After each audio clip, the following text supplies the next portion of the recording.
नमस्कार, आप सभी का स्वागत है अपने ज्ञान पाठशाला यूट्यूब चैनल पर। आपने मेरी एक वीडियो सुनी होगी जिसमें हमने बताया था कि कुछ लोगों ने लोगों को शपथ दिलाई कि हम लोगों को 3 से कम 3 बच्चे तो पैदा ही करने चाहिए। और आपने नहीं देखी, यूट्यूब पे आप देख सकते हैं। और आज हम इस वीडियो में जानेंगे कि यह वास्तव में हिंदू धर्म खतरे में है, और ये भी जानेंगे कि जो विज्ञान है क्या वो धर्म का विरोधी है या सहायक है। मानते तो हम भी हैं कि हमारा जो हिंदू धर्म है, सनातन धर्म है, वो वास्तव में बहुत खतरे में है।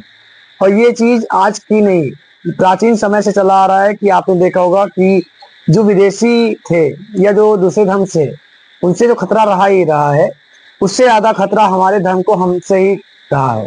हिंदुओं को सबसे ज्यादा खतरा हिंदुओं से ही रहा है। आपने देखा होगा किस तरह से हमारे हिंदुओं के जो उच्च जातीय लोग थे, उन्हें धर्म और जात के नाम पर कैसा शोषण किया। अम्बेडकर जी को देख लीजिए, उन्होंने कितनी पढ़ाई की, शिक्षा हासिल की, लेकिन फिर भी उनको एक निम्न जात के तौर पर ही जाना गया। यही कारण था कि उन्होंने लास्ट में हिंदू धर्म को त्याग करके बौद्ध धर्म अपना लिया। आज हमारा धर्म खतरे में तो है, इसका मुख्य कारण है मिस इन्फॉर्मेशन, यानी गलत फहमी, गलत सूचनाएं, अंधविश्वास। क्योंकि सूचना, अगर सही सूचना हमें मिलती है तो उसी के आधार पर हम अपने जिंदगी के सही फैसले लेते हैं। और सोचो, अगर हमारे पास जानकारी, सूचना ही गलत है तो हम अपनी जिंदगी के सारे फैसले गलत ही ले लेते हैं। तो सूचना हमारे लिए बहुत महत्वपूर्ण होती है। आज ये जो कुछ कथावाचकों के द्वारा या कुछ नेताओं के द्वारा जो गलत बयानबाजी के कारण जो अंधविश्वास फैलाया जा रहा है, जो गलत जानकारी फैलाई जा रही है, ये सबसे बड़ा खतरा है। हम आज इस वीडियो में ऐसे ही कुछ वीडियो की प्रमाण के साथ चर्चा करेंगे कि किन किन लोगों ने क्या क्या बात कही। उदाहरण के लिए आप लोग कथावाचक अनिरुद्धाचार्य को तो जानते ही होंगे। इन्होंने लहसुन प्याज के बारे में जो बताया, जरा आप उसको जान लीजिए। इनका कहना है कि लहसुन प्याज इसलिए नहीं खाना चाहिए क्योंकि जो जब अमृत पिलाया जा रहा था विष्णु भगवान के द्वारा, तो उसमें जो राहु केतु था वो राक्षस का रूप धर के सामने आ गया था। और जब पता चला तो विष्णु भगवान ने उसका सिर काट दिया। उसके सर काटने से जो रक्त की बूंदें गिरी, उससे लहसुन और प्याज की उत्पत्ति हुई। और एक है अमोघ लीला प्रभु, उन्होंने भी बताया कि उस राक्षस काटने से जो हड्डी हुई उससे लहसुन हुआ, जो मांस गिरा उससे प्याज की उत्पत्ति हुई। अगर हम धीरेन्द्र शास्त्री की बात करें तो उनका कहना है कि राक्षस के मल से लहसुन प्याज की उत्पत्ति हुई, इसलिए नहीं खाना चाहिए। ये राजेंद्र दास महाराज जी हैं, उनका कहना है कि कुत्ते के अंडकोश से प्याज और उसके नख से लहसुन की उत्पत्ति हुई। अब इसमें बताइए क्या लॉजिक है, क्या तर्क है, कौन ऐसे सवालों से संतुष्ट होगा। तो लेकिन इसके बाद अगर हम बात करें प्रेमानंद महाराज की और वेदांत के ज्ञानी और शिक्षक आचार्य प्रसाद जी की, तो इनके जवाब में एक समानता मिलती है। और इन्होंने वैज्ञानिक आधार पर जवाब दिया कि लहसुन और प्याज, ये इसमें एक तरह से गर्मी ज्यादा होती है। कुछ ऐसे तत्व इसमें पाए जाते हैं जो शरीर में गर्मी को बढ़ाते हैं, और इसीलिए इसका सेवन करना चाहिए, लेकिन कम मात्रा में, ज्यादा मात्रा में नहीं। डॉक्टर भी इसी सलाह देते हैं। तो ये एक कारण है कि जब ये आप खाते हो तो आपके अंदर गर्मी पैदा होती है, जिससे कई कामनाएं पैदा होती हैं। इस अर्थ में कहा जाता है कि लहसुन प्याज कम से कम खाना चाहिए या नहीं खाना चाहिए। अगला उदाहरण भी अनिरुद्धाचार्य से ही है। इन्होंने एक वीडियो में बताया, अगर आप घी का दीपक जलाते हो तो उससे ऑक्सीजन पैदा होती है। जबकि विज्ञान का कहना है, विज्ञान का दृष्टिकोण क्या है कि आप दीपक जलाने के लिए तो ऑक्सीजन की जरूरत पड़ती है, आग को जलने के लिए भी ऑक्सीजन की जरूरत पड़ती है। आपने देखा होगा जब रामायण होती है उसमें घी का दीपक जब जलाया जाता है, उस पर एक शीशा ढका जाता है और चारों तरफ तो ढका रहता है लेकिन ऊपर खुला रहता है, ताकि वहां से आग को, उस दीपक को ऑक्सीजन मिलती है। और अगर आप प्रयोग करके देख लीजिए, अगर आप उसको पूरा बंद कर देते हैं तो आग तुरंत बुझ जाएगी, वो दीपक तुरंत बुझ जाएगा। यानी दीपक को जलने के लिए खुद ऑक्सीजन चाहिए होती है, तो वो ऑक्सीजन कैसे पैदा कर सकता है। तो इस तरह से विज्ञान हमारे जो धार्मिक अंधविश्वास हैं उनको दूर करता है। जब इन कथावाचकों से पूछा गया कि भगवान होते हैं कि नहीं, तो आप खुद इनके मुख से सुन लीजिए। आपके पिताजी का नाम बताओ, क्या है? पप्पू सिंह। पप्पू सिंह। वो आपके पिताजी हैं, आपके पास क्या सबूत है? प्रूफ तो नहीं है। प्रूफ नहीं है? जब बिना प्रूफ को आप एक आदमी को बाप कह सकते हैं तो भगवान के प्रूफ की जरूरत ही क्या है?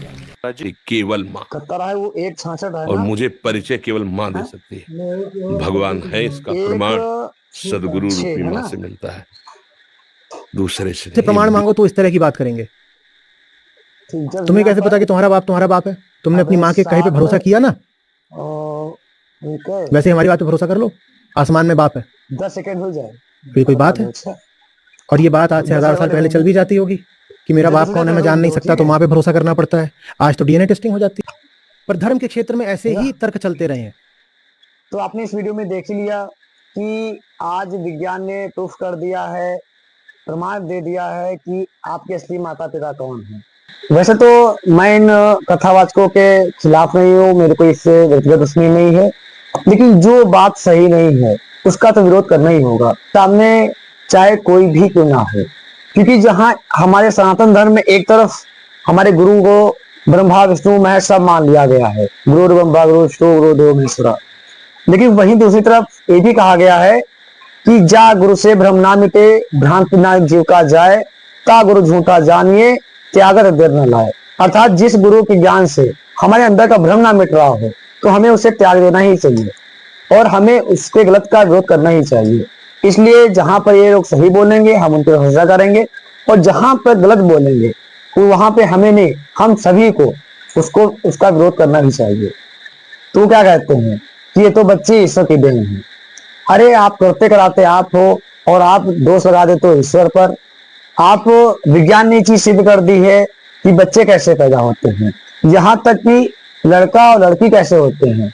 इस पहले ये चीज क्लियर नहीं थी, इसका बहुत सारा दुष्परिणाम महिला को भुगतना पड़ा। क्योंकि जब मान लीजिए ससुराल वाले चाहते लड़का हो या लड़की हो, अगर वैसा नहीं हो पाता है तो आपने देखा होगा कि आज भी कुछ केसेस ऐसे मिलते हैं जहां पर लड़कियों पे आरोप लगा दिया जाता है। लेकिन विज्ञान ने सिद्ध कर दिया कि ऐसा नहीं है, लड़का भी लड़की होना है तो ये पुरुष के शुक्राणु पर डिपेंड करता है, महिलाओं पर नहीं। अगला उदाहरण आप खुद देख लीजिए। हमारे जो शास्त्र कहते हैं उस पे हम क्यों लगाने का अधिकार नहीं करते, हम उनका पालन करते हैं। क्यों लगाने का मतलब संशय करना और पालन करने का मतलब श्रद्धा करना। इसमें ये कहा गया है कि हमें सवाल नहीं उठाने, हमें जिज्ञासा नहीं करना। अब बताइए कैसे संभव हो सकता है? अगर ऐसे ही न्यूटन ने जिज्ञासा ना की होती कि आखिर फल नीचे क्यों गिरा, तो आज हमें पता चलता कि पृथ्वी पे गुरुत्वाकर्षण का बल है। और जिस देश में, जिस धर्म में जिज्ञासा को, सवाल को आदर नहीं दिया जाएगा, सोचो वो कैसे विकसित बनेगा, कैसे उस देश की उन्नति होगी, उस धर्म की उन्नति होगी। अगला उदाहरण आप देखिए। 20 से 25 साल के बीच में विवाह करो, 4-5 बाल गोपाल करो। हर हिंदू के 5-7 होने चाहिए।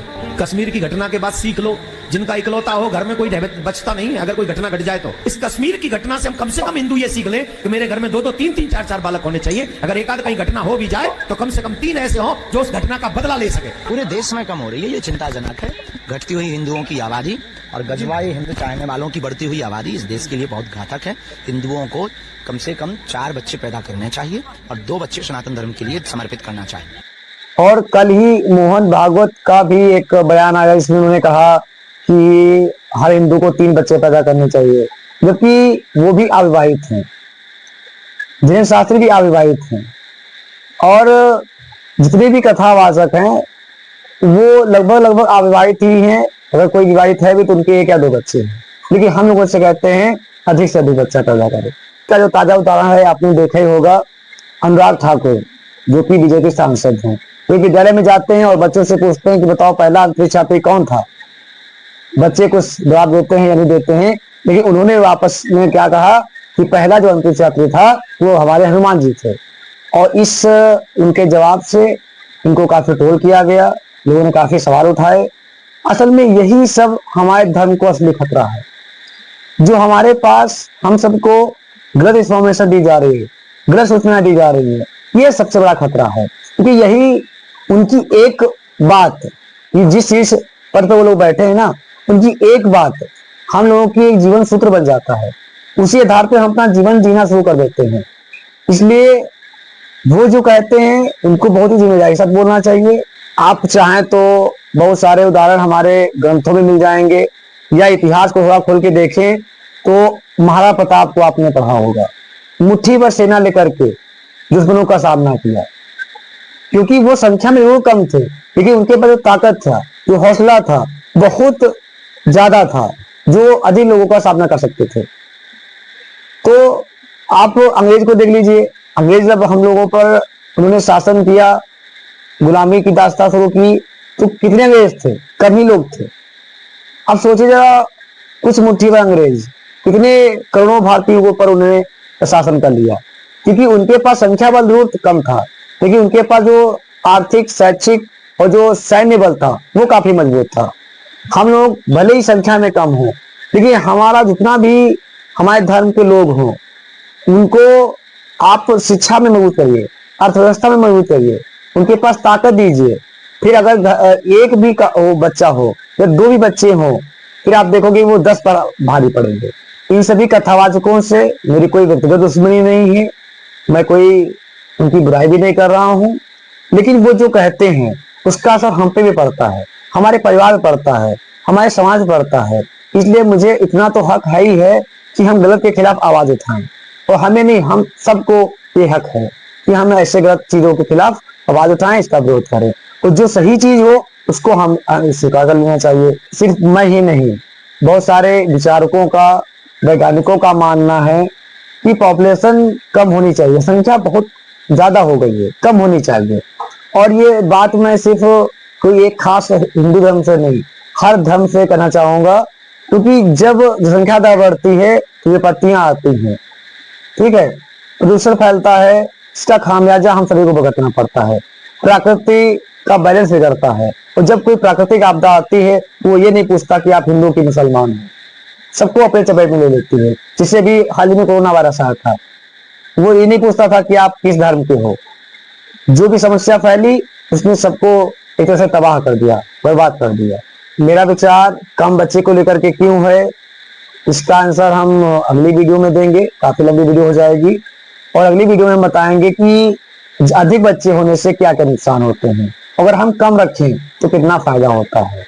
ये सभी प्रमाण दे करके जो हमने आप लोगों को दिखाया है, इससे मेरा ये उद्देश्य नहीं था कि मैं किसी भी कथावाचक या अनुयायियों को आहत करूं, मेरा कोई विचार नहीं था। बस मैं चाहता था कि आप लोगों के पास सामने वो चीज रखी जाए जो सही है।